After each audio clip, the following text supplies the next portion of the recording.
Selamat malam, saudara-saudari dalam Yesus Kristus. Selamat bertemu kembali dalam renungan malam.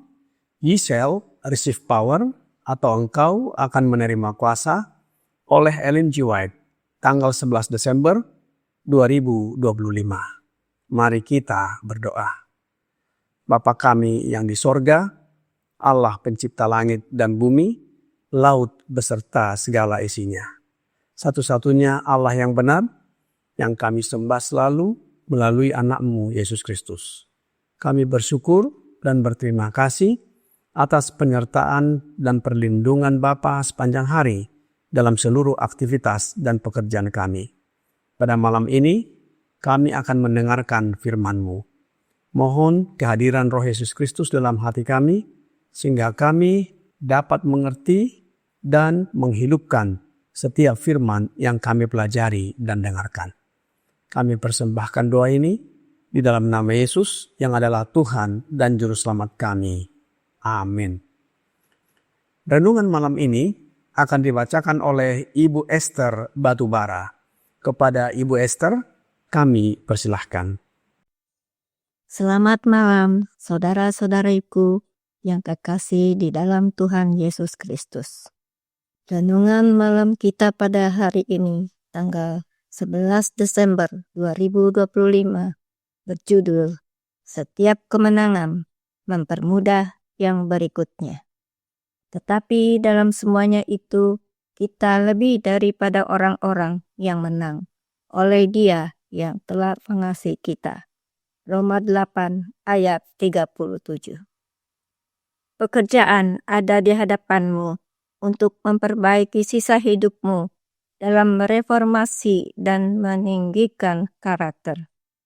Kehidupan baru dimulai dalam jiwa yang diperbaharui. Kristus adalah Juru Selamat yang berdiam di dalam. Apa yang mungkin dianggap sulit dilepaskan, haruslah dilepaskan. Kata-kata yang sombong dan diktator harus dibiarkan tidak terucapkan. Maka kemenangan yang berharga akan diraih.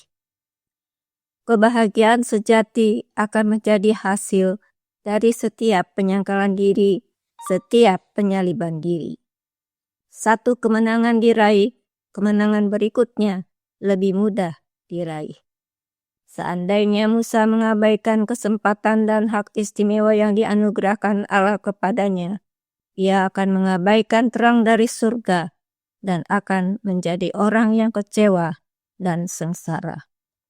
Dosa berasal dari bawah, dan ketika dosa dituruti, setan bersemayam di dalam jiwa, di sana untuk menyalakan api neraka. Allah tidak memberikan hukumnya untuk menghalangi keselamatan jiwa, tetapi Dia ingin semua orang diselamatkan. Manusia memiliki terang dan kesempatan, dan jika ia memanfaatkannya, ia dapat menang. Anda dapat menunjukkan melalui hidup Anda kuasa kasih karunia Allah dalam kemenangan. Setan sedang mencoba membangun taktahnya di bait jiwa. Ketika ia berkuasa, ia membuat dirinya didengar dan dirasakan dalam amarah yang meluap, dalam kata-kata pahit yang memilukan dan melukai. Tetapi karena terang tidak bersekutu dengan kegelapan, dan Kristus tidak bersekutu dengan beliau, manusia harus sepenuhnya mendukung salah satu dari keduanya. Dengan menyerah pada pemanjaan diri, keserakahan, tipu daya, penipuan, atau dosa apapun, ia mendorong prinsip-prinsip setan dalam jiwanya dan menutup surga bagi dirinya sendiri. Karena dosa, setan diusir dari surga, dan tidak seorang pun yang menuruti dan memelihara dosa dapat masuk surga. Karena dengan begitu, setan akan kembali berpijak di sana. Ketika seseorang dengan sungguh-sungguh setiap hari berusaha mengatasi cacat karakternya, ia sedang menghargai Kristus di bait jiwanya. Terang Kristus ada di dalam dirinya. Di bawah pancaran cahaya wajah Kristus yang cemerlang, seluruh keberadaannya menjadi tinggi dan mulia. Dikutip dari Testimonies for the Church, volume 4, halaman 345 dan 346. Demikianlah renungan malam kita pada malam hari ini. Terima kasih, Tuhan Yesus memberkati. Terima kasih atas penata layanan Ibu Esther. Tuhan Yesus memberkati. Saudara-saudari dalam Yesus Kristus, renungan kemarin malam menekankan kepada kita agar mencari kemenangan harian atau setiap hari. Kita menang karena terus-menerus memandang kepada Yesus, banyak berdoa dan menerima Roh Yesus tinggal dalam hati kita, yang berarti mengambil bagian dalam kodrat ilahinya dan bekerja sama dengan Dia. Hal ini dituliskan dalam Roh Nubuat sebagaimana terdapat di dalam letter 14 tahun 1906 paragraf 8 berbunyi, kita harus menang dalam setiap perjumpaan dengan musuh. Kita harus menjadi pemenang dengan menjadi bagian dari kodrat ilahi, setelah terlepas dari kerusakan yang ada di dunia melalui hawa nafsu. Setiap kemenangan yang Ia raih dalam kemanusiaannya memungkinkan kita melalui penerimaan dan kepercayaan kepadanya untuk meraih kemenangan. Tetapi semua orang yang menerimanya diberinya kuasa supaya menjadi anak-anak Allah, yaitu mereka yang percaya dalam namanya. Yohanes 1 ayat 12. Yesus Kristus telah menang sebagai manusia yang tidak berdosa, tidak jatuh dan sempurna. Sebagai Mesias, Ia telah memenangkan kemenangan atas godaan musuh, sehingga memungkinkan kita untuk menang sebagaimana Ia menang. Karena kita menerima Dia dan disebut sebagai anak-anak Allah. Yesus mengasihi kita dan membuat kita melebihi orang-orang yang menang. Ayat inti renungan malam ini di dalam Roma 8 ayat 37 berkata, tetapi dalam semuanya itu kita lebih daripada orang-orang yang menang oleh Dia yang telah mengasihi kita. Saudara-saudari dalam Yesus Kristus, setan senantiasa mengarahkan serangannya kepada kita. Namun bersama kehadiran Yesus Kristus dalam hati kita, serangannya dapat kita atasi. Hal ini menandai kesempatan kemenangan bagi kita dan mempermudah untuk kemenangan yang berikutnya.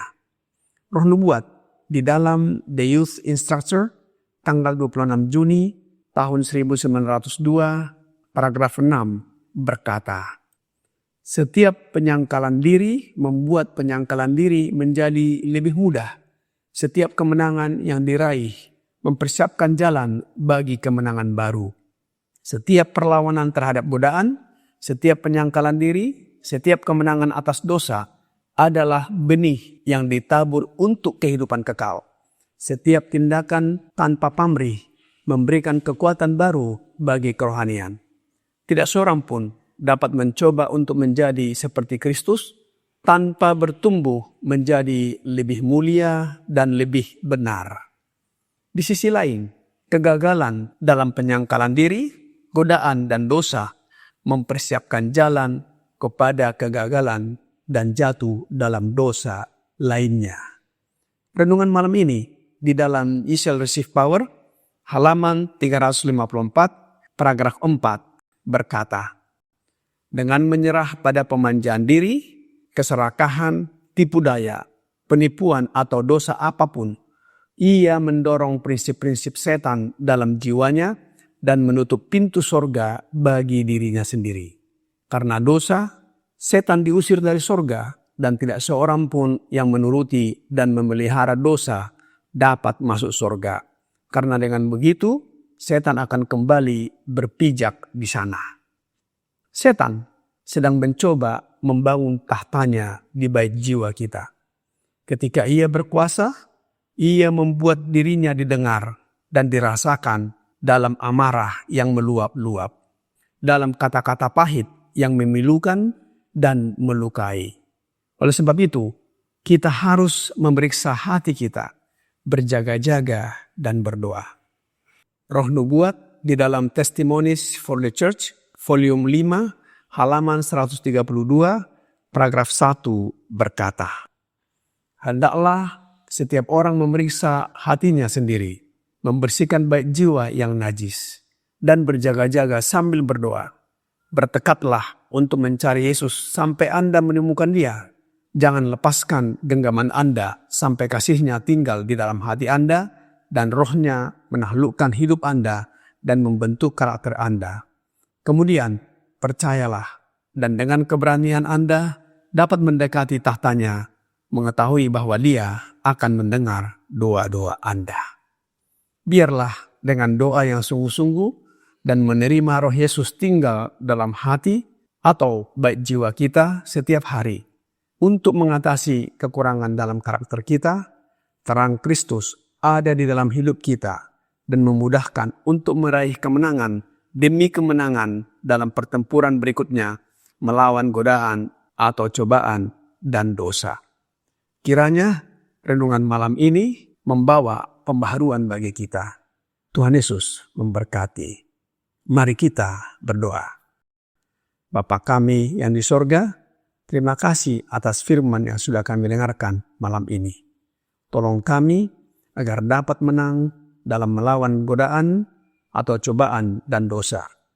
Kami mohon karuniakan Roh Anak-Mu Yesus Kristus berdiam dalam hati kami, agar karakter kami diubahkan menjadi serupa dengan karakter Yesus dan hidup menuruti kehendak-Mu. Mohon ampuni kami atas dosa dan pelanggaran yang kami lakukan. Kami persembahkan doa ini hanya melalui Yesus Kristus yang adalah Tuhan dan Juru Selamat kami. Amin.